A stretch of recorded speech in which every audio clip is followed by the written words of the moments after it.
homelessness?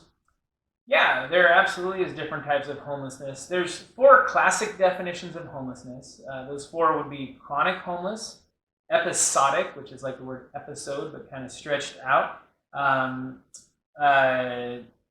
hidden homeless, and transitional homeless. Now, those are kind of classic definitions. Chronic homeless, basically someone who's been homeless for more than a year. Episodic means someone who goes through different episodes. They're homeless for a short amount of time, then they're housed. Then they're homeless again, then they're housed.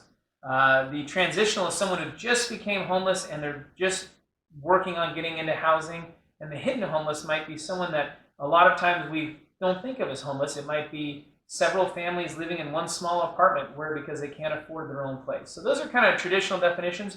We don't use those a lot when we're looking at different grants and things like that in our area. Mostly we focus on folks that are looking for services that need some help right there. You could classify them as transitional. And then chronic homeless, which is someone who's been out on the street or homeless for more than a year. And so a lot of times when folks think of homeless, they think of the person on the street corner with the sign and the shopping cart. That's so traditional in our head for what the definition of homelessness is.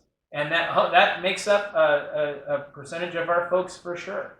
But they don't think of the family that's living out of their car. They don't think of the person who became disabled on a job and didn't have insurance and wasn't able to work and got kicked out of their apartment because they didn't have money, and that person has no support systems either through family or other different organizations in the area, and now they're tent camping somewhere. So there's a variety of different ways that people come into homeless. We don't think about the folks that are what we call couch surfing, which is kind of a transitional type thing and also kind of a hidden homeless thing where someone maybe lost their housing for whatever reason and they've got friends that'll support them for a short amount of time, but they don't have their own address to call home. So there's a variety of different homeless. When we look at a lot of our different numbers, we kind of break up our homeless into 2 different households. Households with children and households without children. So household with children, pretty clear cut, some sort of a family unit with children involved. Households without children could be an individual person, it could be a couple, it could be a family that doesn't have younger children. So those are some of the different definitions, but